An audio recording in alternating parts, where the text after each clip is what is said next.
Hi, it's Tawana with Destiny Education. Welcome to another episode of our show.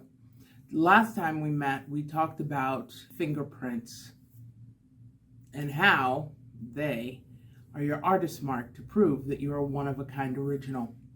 So today I want to give you a little more background and understanding of kind of how this is going to progress. The first thing and the most important topic we need to do is we need to talk about you as an individual.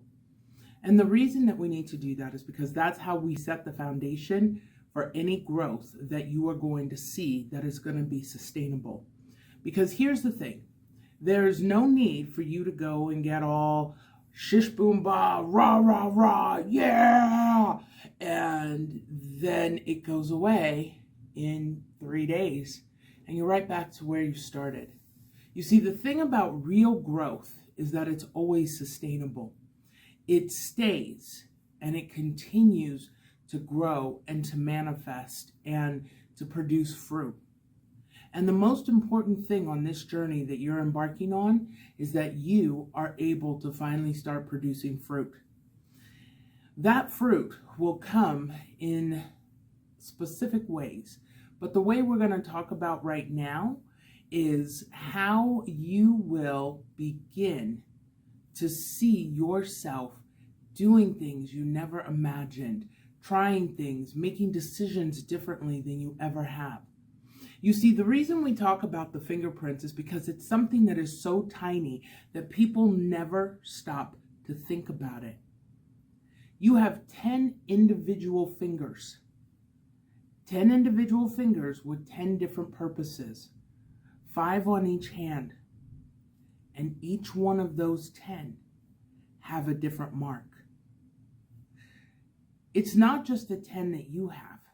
It's the 10 that 7.8 billion people in this world also have. You see, we take the smallest things for granted, and we think that they don't have value. But the real question to ask yourself is this: how do you define value? Does value always translate to money?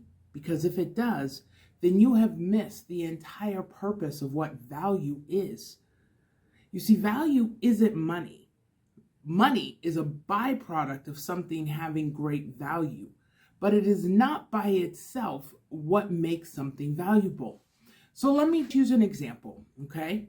If we had a piece of gold sitting in our hand, see the gold? That gold by itself is only a rock. It does not have any value assigned to it at all. It's a rock. I can go and bring in 300 rocks and they won't mean a thing to you unless it's called gold, silver, diamond, ruby, topaz, sapphire, alexandrite, pearl, tanzanite, take your pick,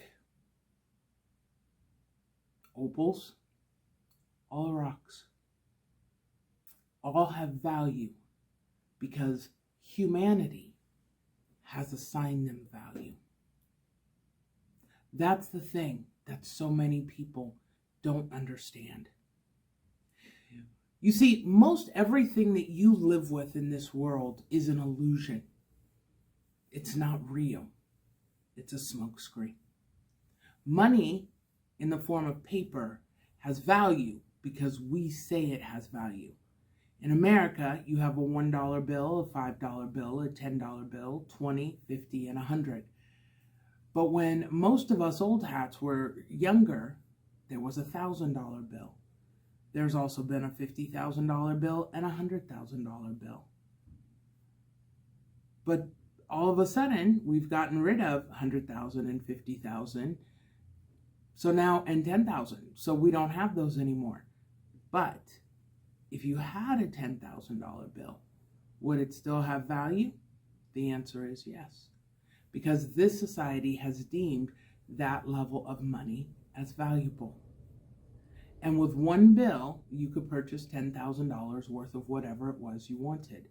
Now, You might have some other problems. I may not take it to a store. I might take it to a bank and have it turned into a cashier's check or something, because that would probably be the easiest way to do it. You walk into a car dealership with $5,000-$10,000 bills, and they're going to look at you like, this is counterfeit, and they'll run the counterfeit fin over it, and they'll find out that it's money, and they still won't believe it because nobody has seen them in, God, maybe 2 or 3 generations.